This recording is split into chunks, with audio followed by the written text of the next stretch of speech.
It was the coldest winter the village had known in years, and it was in the deep of that winter that the gifts began to appear.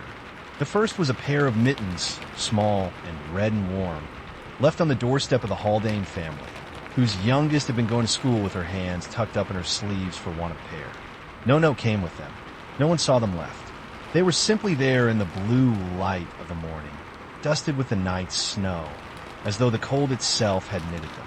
It was the sort of village where such a thing could still happen and be wondered at, a small place folded into a fold of the hills, where everyone knew everyone, and the winters were long and hard and drove people indoors and close together. In a city, perhaps a pair of mittens on a doorstep would have meant nothing, would have been lost in the great churn of strangers. But here, every kindness had a shape, and every gift a mystery, because here you knew, or thought you knew, exactly who your neighbors were and what they each had it in them to do. And no one, casting about in their minds all that cold morning, could think who among them had the time, or the wool, or the quiet secret goodness to have done such a thing and told no one. Mrs. Haldane asked up and down the street who she had to thank, and no one knew. And after a while she stopped asking and simply gave thanks to the morning and put the warm red mittens on her daughter's cold hands. And then, a few days later, it happened again. A scarf this time, thick and gray and soft, folded neatly on the doorstep of old Tom Pettiford, who felt the cold in his chest each winter and had not owned a good scarf in years. All through the coldest weeks they came. A little knitted hat for the newborn at the mill. Thick socks for the old sexton whose feet ached in the church at morning service. A blanket, once small but very warm, left for a family who had fallen on hard times and were shy of asking for anything. Always at dawn, always without a note, always exactly the thing that was needed by exactly the person who needed it, as though whoever left them knew the village and its small cold troubles better than the village knew itself. And that was the strangest part of it.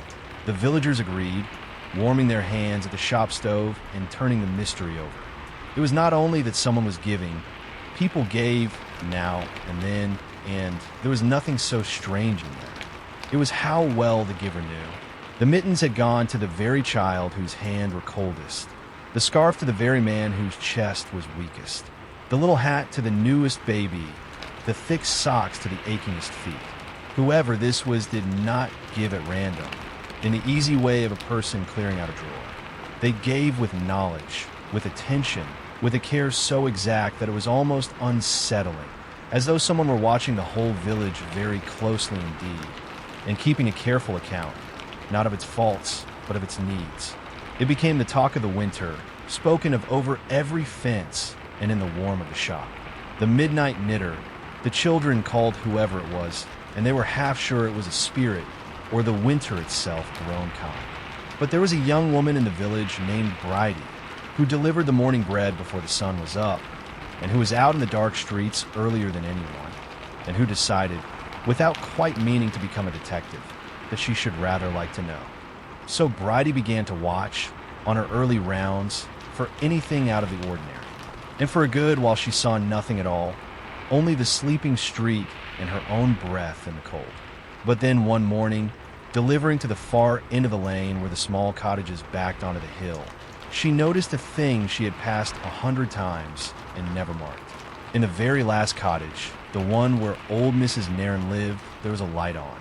Not a bright light, only the small warm glow of a single lamp, high in the window, burning in the blue hour before dawn when every other window in the village was dark.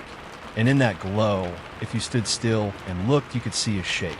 An old woman sitting up close to her window, wrapped in shawls against the cold, her hands moving in the lamplight, quick and sure and tireless at her knitting. Bridie knew Mrs. Nairn a little, as everyone did, though few saw her now. She had been, once, the most active woman in the village, in and out of every house, first to any door where there was trouble or a new baby or a person alone. But her legs had failed her these last few years, one thing and then another, until she could no longer manage the step down from her own front door, and the world had narrowed for her to the four walls of her cottage and the one wide window that looked out over the village she had loved her whole life. It was a good window for watching. It sat high on the hill at the lane's end, and from it a person with sharp eyes could see near the whole of the village laid out below, the street and the square and the little bridge, the children going to school and the old men going to the shop, the smoke from every chimney and the light in every window. Mrs. Nairn had sat at that window for 3 winters now, and the village had assumed, when it thought of her at all, that she sat there grieving for the life she could no longer join. And perhaps at the first she had. But grief, in a certain kind of heart, does not stay grief. It looks for something to do with itself. And Mrs. Nairn, watching the village she loved go about its cold days below her, had found a thing to do. She could not go down to them anymore, but she could watch, and she could see, better than anyone down in the thick of it, exactly where the warmth was wanting. And her hands, though her legs had failed, were as clever as ever they had been. People had felt sorry for her. They had said, "Is it not a sad thing? Poor Mrs. Nairn, shut away up there, who used to do so much." And all that time, Bridie now understood, standing in the snow with her bread growing cold in her basket, Mrs. Nairn had not been shut away being pitted at all. She had been up at her window, watching over the village the only way that was left to her, seeing with her sharp old eyes exactly who went cold and who went without, and knitting night after night through the long winter, for a town she could no longer walk through, but had never for one moment stopped loving. Bridie did not knock that morning. It seemed to her that a secret so kindly kept deserved to be kept, at least a little longer. But she could not quite leave it be, either. And so, she did something else. She told, very quietly, 1 or 2 people. She told Mrs. Haldane, whose daughter's hands were warm now. She told old Tom Pettifer of the gray scarf. She told them where the gifts came from, and how, and why. And she asked them to tell no one, and to do, instead, a thing she had thought of on her cold rounds. For it had seemed to Bridie a hard and unfair thing that Mrs. Nairn should spend her nights giving warmth to a whole village and receive, in her lonely window, nothing back at all. It would not do, Bridie had thought, on that cold morning with the lamp burning in the high window. It simply would not do. There's a kind of person who spends a whole life warming others, and is somehow, by everyone, quietly assumed not to need any warming themselves, as though their goodness were a bottomless well rather than a thing that must be filled as often as it is poured out.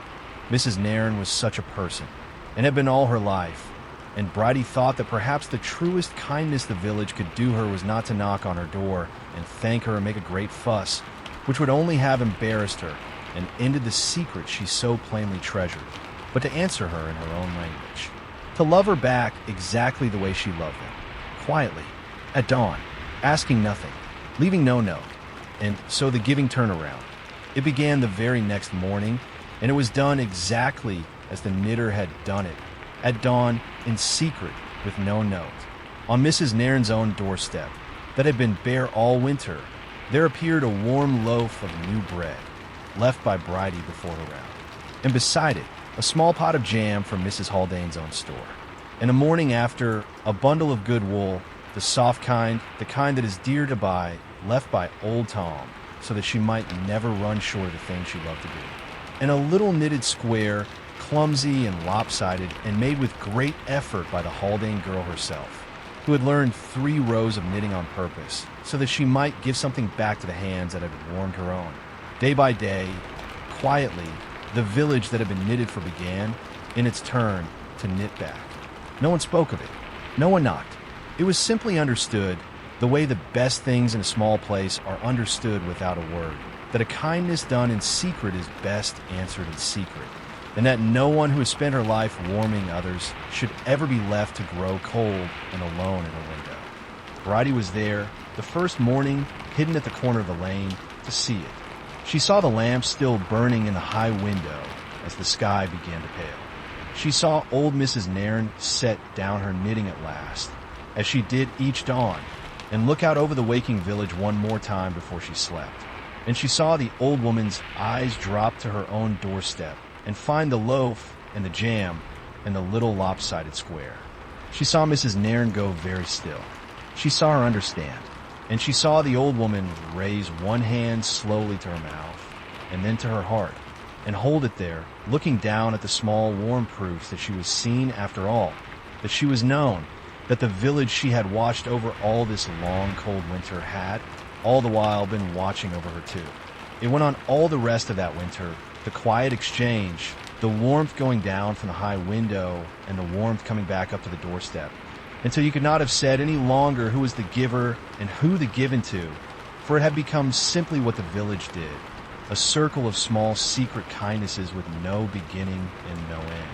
Mrs. Nair knitted on, warmer in her heart now than she had been in years, and the village wore her mittens and her scarves and left her its bread and its wool and its clumsy, grateful little squares, and the hard winter, which had seemed at its start such a cruel and bitter thing, became instead the winter that the village would remember ever after as the warmest it had ever known.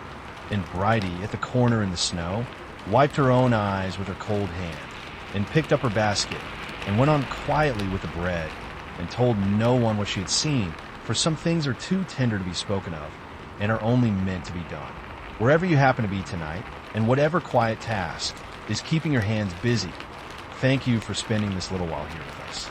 Rest easy, and whenever you are ready, there will always be another story waiting.